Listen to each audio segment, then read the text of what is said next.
Hey guys, Happy Camper here, and we're again here in Charlie Yankee Bravo Delta, Bella Coola, as usual. But I have just bought and installed the Schweitzer 300 CBi. That's also made by Dreamfoil Creations, just as the AS350. But I have not touched this at all.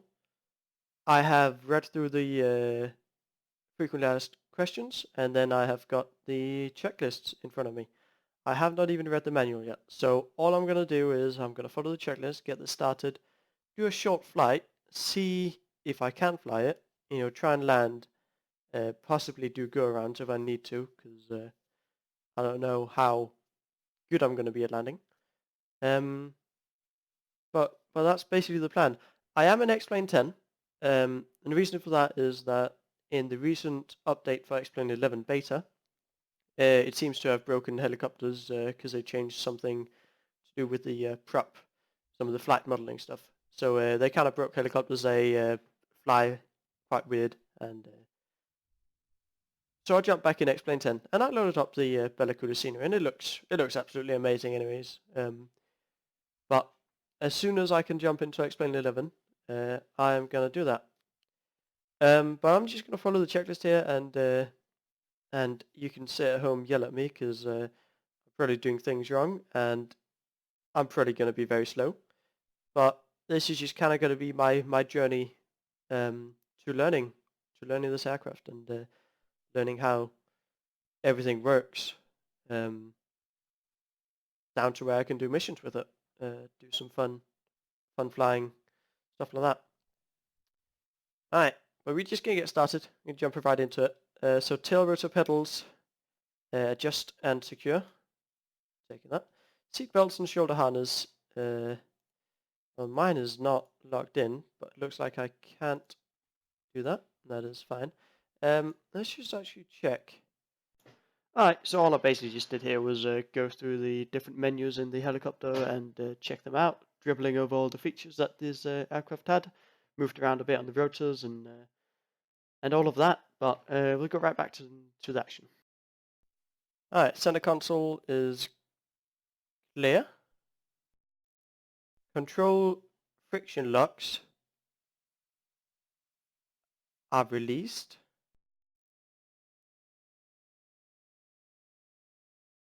Controls freedom of movement. Yes, now they work fine. Pedals and collective.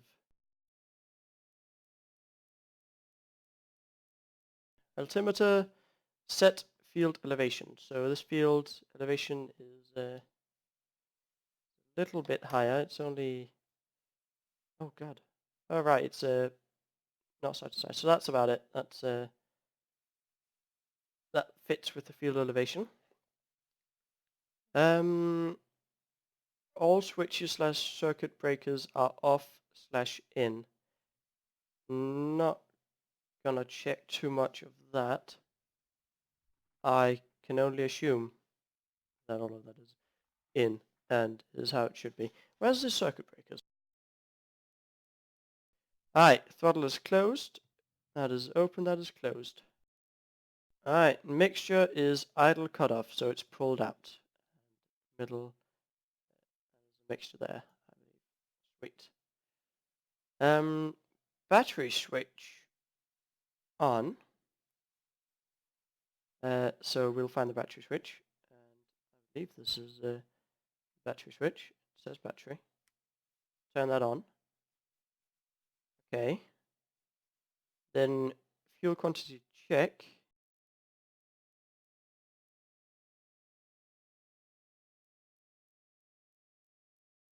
Clutch warning light is on, saw that. And the clutch auto engage switch as needed.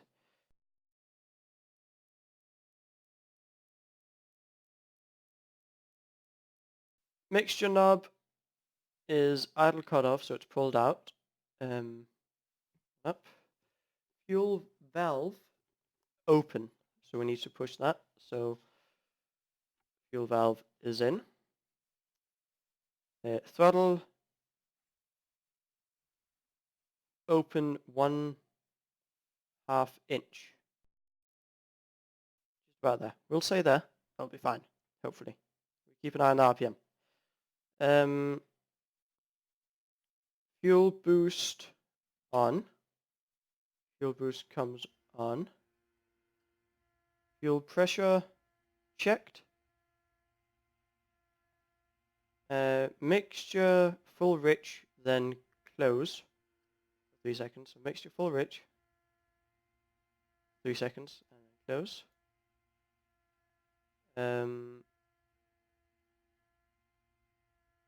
Wait, hold on. Okay, and then fuel boost off. Okay. Magneto switch to both. Switch to both. Beacon comes on. Where have we got the beacon then? Beacon over the lights. Beacon on. Sweet. Visual and verbally clear aircraft. Okay, so it's clear. We got some people out front, but nobody is around. Look behind you. That's sweet. Clear. Alright, it is clear. Throttle closed. Okay. Alright, so that small opening in the throttle was just to get some mixture going. That's good. Starter engage.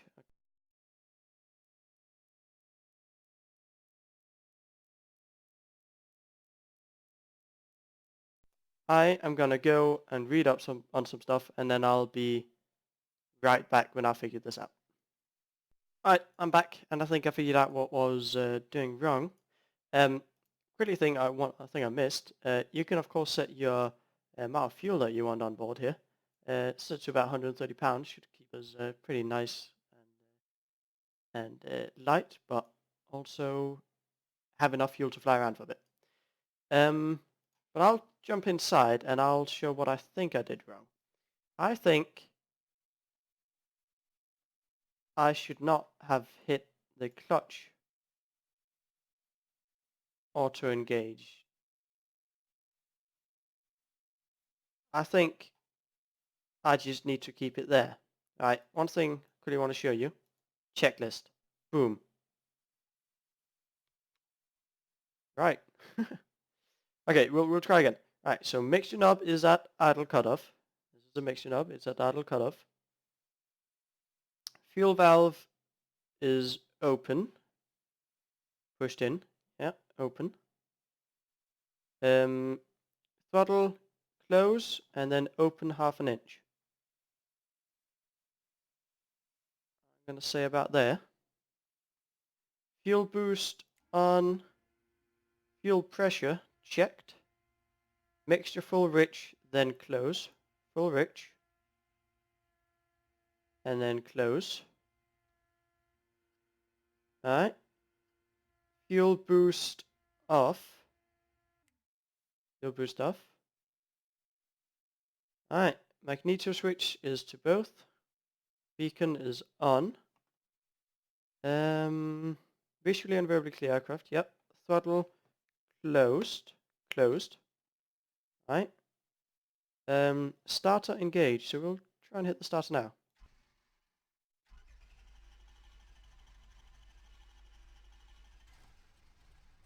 There we go. Okay, so I definitely have to quickly bind my... Oh, hold up. I'm going to pause the sim for a second because I need to read ahead. But I need to bind my mixture to a rotary somewhere because I'll have to be able to pull that in and out while I'm pressing that starter button. So either the starter or the mixture I'll have to bind.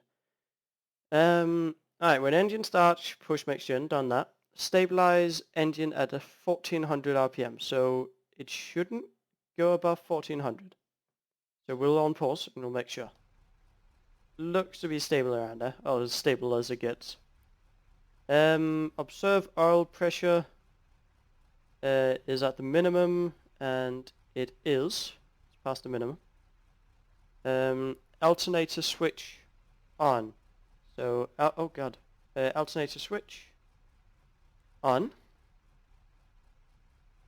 Observe low voltage light out and ammeter changed. Alright. Sweet. So that is that's good. Rotor engagement. Caution, damage to the helicopter can result if collective stick is allowed to rise. The collective stick must be restrained in full down position. Alright, return the friction lock on, so shouldn't. Never apply power until the clutch release light is out. Malfunctions are indicated if engine and rotor RPM indicator needles are not superimposed when engine is driving the rotor. So if they split, there's something wrong. Alright, visually clear the aircraft. Clear. Engine speed 1500 RPM. It's just about there. In one motion, set clutch switch to engage position, so full up. Then set hold auto engage position to middle.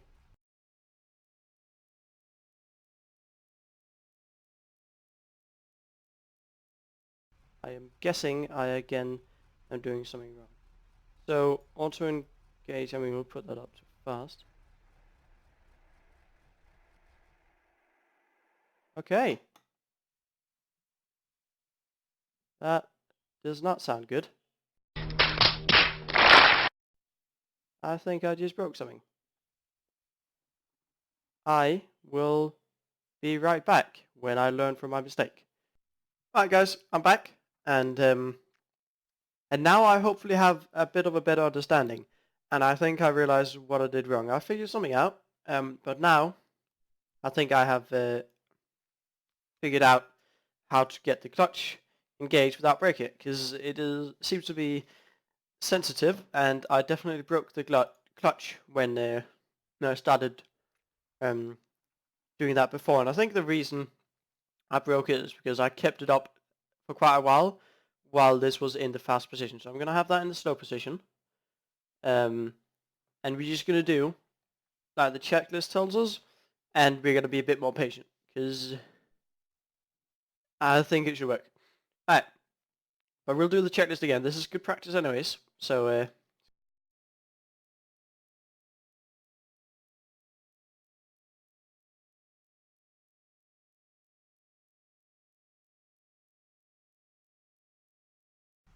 and then in one motion, set the clutch switch to engage, position full up, then set it to hold/auto engage in the middle. Yo, and then the rotor should start spinning. Get our headset on.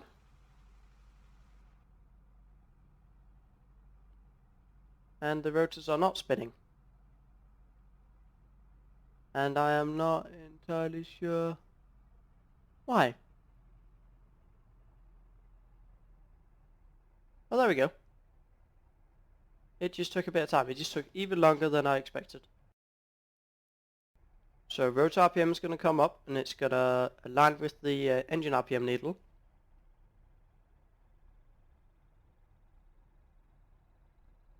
Just like that. It's going to go up to 1500. Clutch light is out. And yeah, that's pretty good. We'll flip it around and we'll see. Engine ground check. So set the engine speed to 2000 RPM. And then set the radio.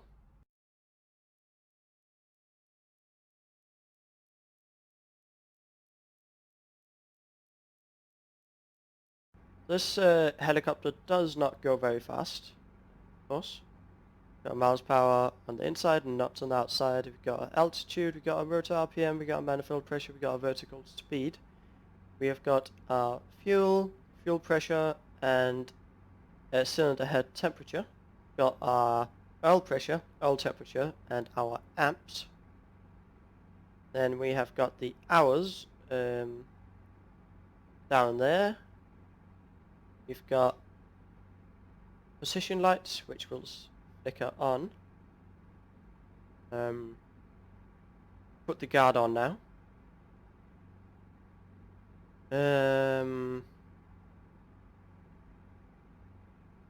Yeah. I think that's it. So we'll get going here. got free motion, and this is my first flight ever taking this off. So I'm just slowly gonna raise, and we have to put in left rudder when taking off, unlike the AS350 one we have to put in right. Putting in left, okay, okay, bit wobbly. Right, this is okay, this is okay. We are gonna go out and we're gonna get clear of everything. And we're just gonna keep some altitude because I don't trust me really low with this helicopter right now.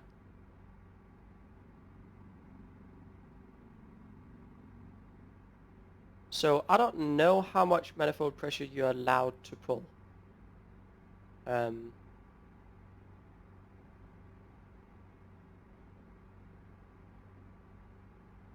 I'm gonna have to check the manual for that to get the numbers, to get the all of the kind of statistics on it. But this is all right. This is not too bad. The left-hand circuit, and we'll get up to about 500 feet here. Gotta say, this flies like an absolute dream. It is really quite nice. Really something else. This is the newest version, sorry, not the newest version. The newest helicopter put out by Dreamfoil Creations, and it is it's awesome. It's really well modeled, and I even managed to break it upon startup, which is interesting that that's modeled. Getting helped out by the torque as I'm lowering the collector. Less torque means nose left, and more torque means nose right. So that's of course opposite of the AS350. So left-hand turns with the lowering collective, your helicopter will quite naturally turn left. Alright, we'll start slowing down here.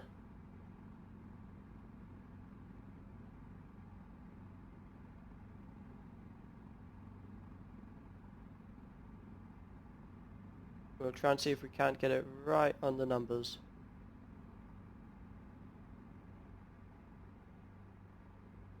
Yeah, going a bit far, possibly. No, we're good. Pull, pull, pull, pull, collective. We're good. Gotta hover, that's for sure. Not too bad. I'm rather happy with that for the first flight. We'll get going over to the helipad here then.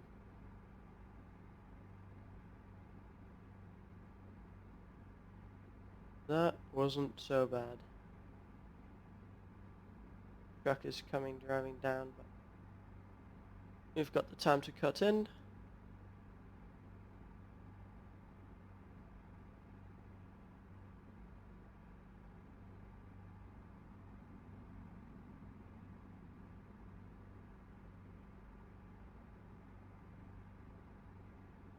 Alright.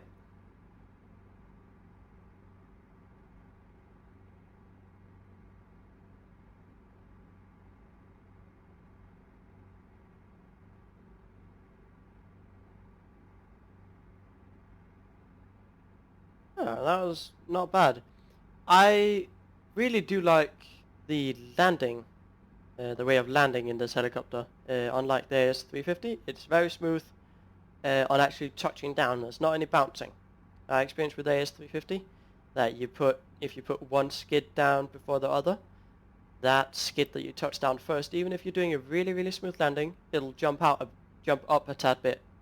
So you kind of have to be a bit harsh with it when you get the skids on the ground, because otherwise it's gonna bounce a tad bit. And I know I have turned my number of simulations per frame up but that didn't seem to, well, that seemed to make it better, but not perfect. Whereas in this, the Schweitzer 300CBi, it was a lot better.